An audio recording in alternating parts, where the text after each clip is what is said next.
What is up, you guys? Welcome back to the Jenks Hammer podcast. Hammer's not here right now. It's just me. Hammer's across the pond, living it up with the family in Italy. So you guys are stuck with me for the day.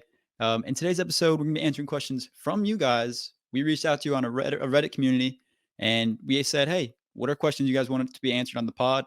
You guys gave us a couple. We're going to get right into those. And the next segment after that, I'm going to be getting into which team I think should be on NFL Hard Knocks this upcoming season, because there's 4 teams that could be forced to be put on, and no team has been chosen yet, which is weird. Usually there's a team selected by now. And then to wrap it up, I'm going to be doing my Movie Monday review of No Hard Feelings with Jennifer Lawrence, the new comedy out, and let's get right into it. Welcome to the Jenks and the Hammer podcast, bringing you the latest NFL news and insights from the perspectives of 2 die-hard fans. So sit back, relax, and get ready for some football talk with Jenks and the Hammer. Here we go. All right, guys, jumping right into it with our first segment. This is going to be our Q&A segment where I answer a couple questions that we got from the Reddit community, NFL Noobs. We reached out. We put in a post, just said, hey, what questions you guys have? Because there's a lot of questions being posted in there every single day about different things in the NFL.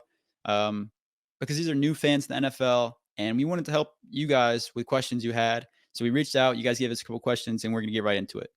Rude93 asked, which rookie or newly assigned quarterback has the highest chances to succeed this upcoming season, or that I think will succeed the most this upcoming season? And, this one's an interesting question. There's a few new quarterbacks at different teams that weren't a rookie or traded or anything like that, or a rookie. These players were traded or something like that. So the 2 that I had in mind were from one deal that happened: the Jets' new quarterback, Aaron Rodgers, and the Packers' new quarterback, Jordan Love. And, I want to say Aaron Rodgers, right off the bat, I'd say is easily the most likely to succeed as a new quarterback, but that's Aaron Rodgers. I'm not going to really count that as in this situation because, everyone expects him to do well. I want to talk about which quarterbacks aren't really necessarily expected to do well that might do well, because Aaron Rodgers, he's already projected to be a playoff team. The Jets, he lifted the Jets to a playoff expected team just because he's there now. No one knows if he's going to click well, but it's Aaron Rodgers. He's a very great quarterback in the NFL. He's going to succeed most likely, so I expect them to make the playoffs, probably as a wild card team. I don't think they're winning the division, but I think they'll be solid, and I think they'll be 5, 6, 7, one of those seeds. So to the other quarterback from that trade, Jordan Love, Packers fans, John, Hammer, a lot of other people are all interested to see, is Jordan Love the next Hall of Fame quarterback for the Packers? My answer is no. I don't think he is. Will he be solid? He could be. He could be an average quarterback for a few years, average to even better than average quarterback. Do I think he will be? Sure. I think he actually might have the chance to be a solid quarterback. I think he gets them to 8 wins this season, 7, 8 wins. That's solid for a team that doesn't have a quarterback this year, that's been playing for 10 plus years. This is the first time the Packers have had that since Brett Favre, who played 20 years ago. Or his end of his career was about 12, 13 years ago. But now, for 20 years, the Packers have had quarterbacks to rely on. Jordan Love's a new quarterback. It's a new era for the Packers fans. And I'm excited to see what he does. But I don't necessarily think he's going to be an insane player for them. Now, jumping into rookie quarterbacks, I think Bryce Young is easily the most prepared to succeed. He has the most solid team around him. He has a good coach. Rude93, when he commented and when he asked the question, he said that he expects Bryce Young, and I 100% agree with you. Bryce Young is set up to succeed. He's the number 1 pick. He's a good quarterback. He has the smarts and the skill to bring a team that already has solid pieces around them to a solid wildcard team. I don't know if they do that. The Panthers are kind of iffy. I think they're an iffy team. I think the Saints win the division, and then it's between the Panthers or Falcons to come in second. And I think whoever comes in second is going to make a wild card. I think they get the 7 seed, tops.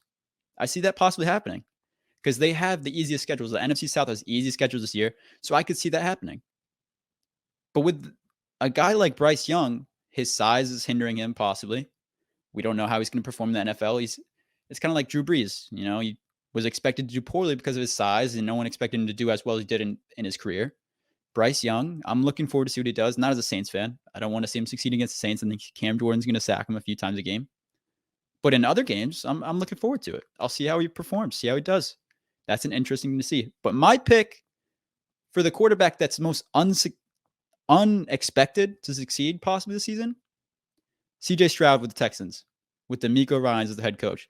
And the reason why is I think this is a young team that has a solid core. I'm going to look for the depth chart here, but I think they just drafted CJ Stroud, and then right after that, they went and got Will Anderson. That's a solid core for both offense and defense. I'm not saying their whole roster is great. It's not. Let's not blow things out of proportion here, but they have a solid team. And I mean, it's not great. Let's be real. But in that division, they have a solid team. The Colts, the Jaguars, and the Titans. That's 4 teams that are mediocre, but the Jaguars are above the rest. But I think the Texans with those 3 other teams, they could be the better of those 3 bottom dwellers of that division, I want to say. And I think, okay, so here's their depth chart. They have Dameon Pierce, Robert Woods, John Mechie. They have decent receivers. O-line's all right. That's something set up down there that over the next few years could really be great. And I don't want to say that they're being great this year. I think they could succeed. I think maybe 6 wins. And people don't expect that. I think people expect maybe 2, 3, 4. But I think 6 or 7 is a good ceiling for them. And I think DeMeco Ryans brings them to that level. And this is in their first year with a new head coach, new quarterback. It's a new era down there. It's a rebuild. They have been succeeding in the rebuild the last few years, but I think they might do it this year, get a little chunk going like the Lions did last year.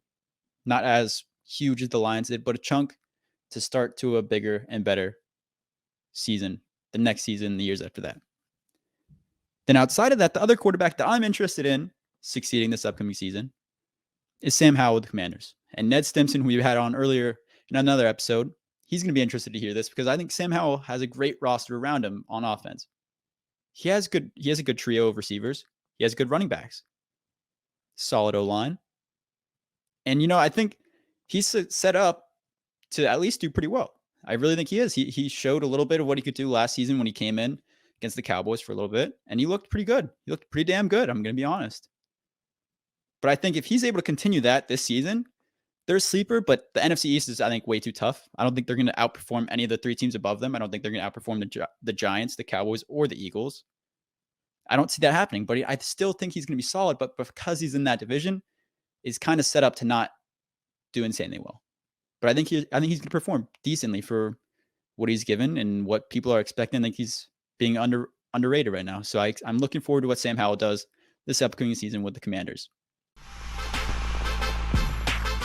The next question that you guys sent in was by Sensei J.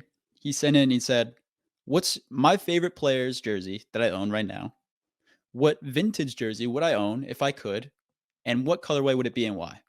And, I think right off the bat, I think there's a story behind my favorite jersey that I own. My favorite jersey that I own is Jimmy Graham's. And so there's a long background for that. Jimmy Graham reached out my dad tweeted out a picture of me when I was a little kid. I just got his card or something like that in a pack, and I was ecstatic, as a little kid would be. Football cards were my life growing up, and I loved them. And when I got Jimmy Graham, who was my favorite player growing up, I was ecstatic. My dad tweeted out a picture of that. Jimmy Graham somehow commented down below, and he reached out and said, hey, I'll send the little kid the little man a autographed rookie card. And he did that, and it was awesome. As a young fan, to be influenced like that by a great player, a Saints legend now, I was ecstatic. I was on cloud 9. So he did that, and I got a Jimmy Graham jersey. I had one for a few years before, I had one as a little kid.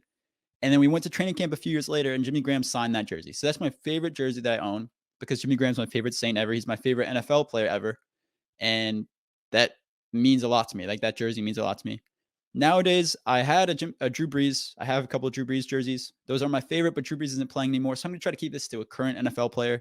And the only jersey that I have that's a current player is Alvin Kamara. And I love the jersey. It's a color rush jersey. It's a sick jersey. But here's the thing. Alvin Kamara now might be suspended for a couple games. So I don't know if I want to necessarily be like, oh, yeah, that's rep that every single game with what happened. But I think I'm going to anyways. But if I could own a different Saints player right now, I'd probably have to say it's Chris Olave. And it'd have to be a color rush jersey.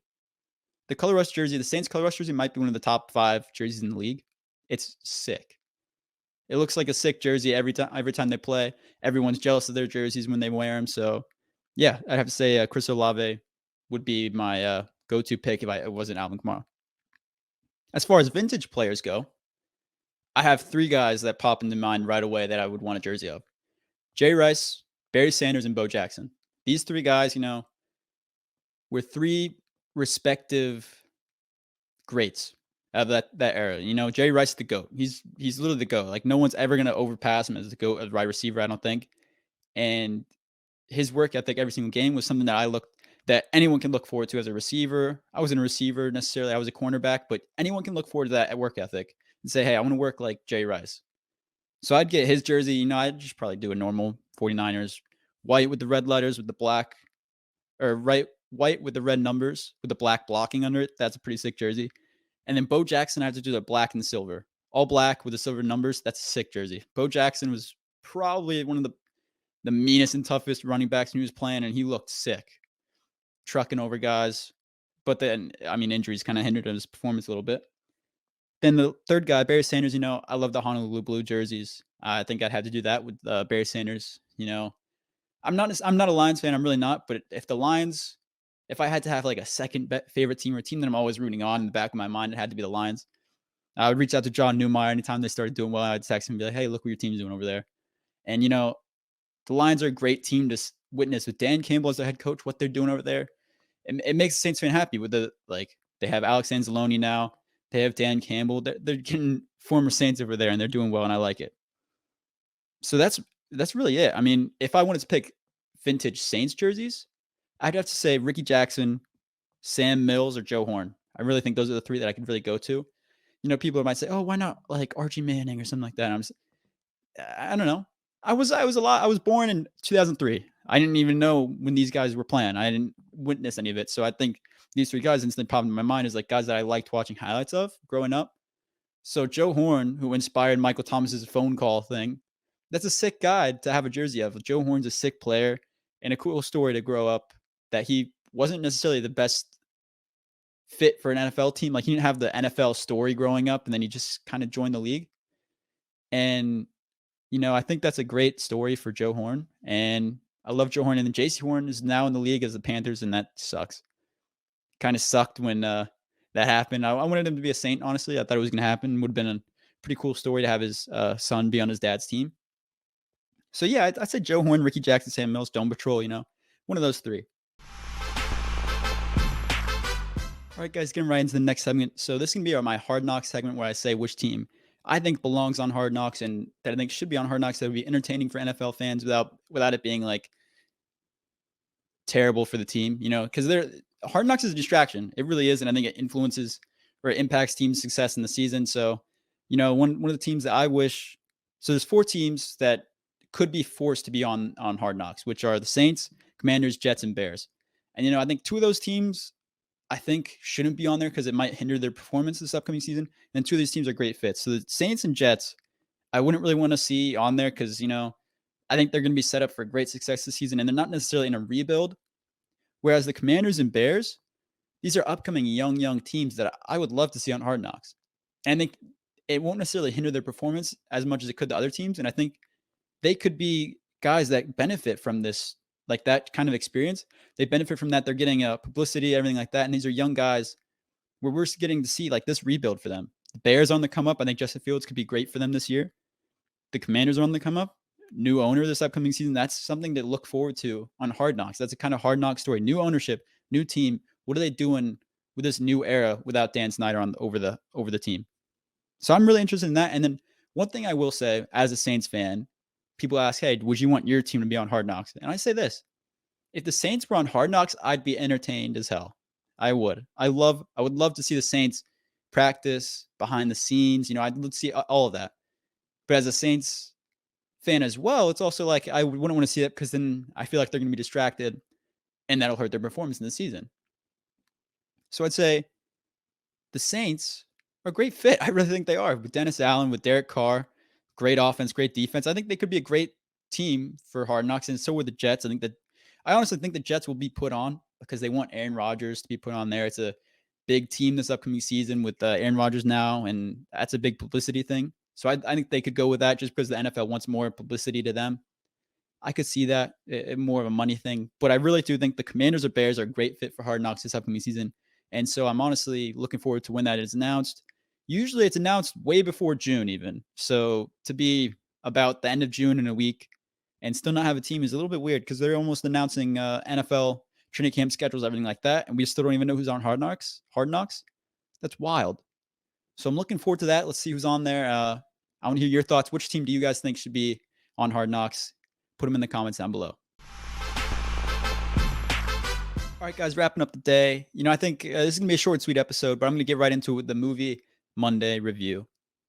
No Hard Feelings with Jennifer Lawrence is a great movie, and I think it brings back the days of those older comedies that from 5 to 10 years ago that were kind of like a little bit more raunchy, and they were in the theaters and everything like that. I didn't get to go see them because I was too young for an R-rated movie in the theaters, but I see them afterwards or whatever. Those comedies are like the peak comedies to go see in a movie theater with other people, and I think they're enjoyable. You're always going to leave with a smile. You're always going to be laughing. And this is that sort of movie where the first half of the movie, holy crap, insanely raunchy. You didn't expect any of it. Jennifer Lawrence was completely naked in one of the scenes. So if you guys are into that, you go, I mean, who isn't? But go watch that if you guys want to go see that. But I didn't see it for that reason, but as, nice bonus, I guess. Anyways, the comedy was great throughout the movie. And then at the end, it gets a little bit more serious. And that's something that isn't necessarily that you guys see in those kind of movies. So it's kind of interesting to see that, like, hey, first half funny, last half serious, and really brought the emotions out a little bit. You guys, it's a great movie. I really think it is. And I think everyone should go see it. I haven't gone and seen Asteroid City yet. I'm looking forward to go possibly seeing that, but I'm not really a Wes Anderson guy. I haven't seen any of his movies before, so I don't know if I'd be into it.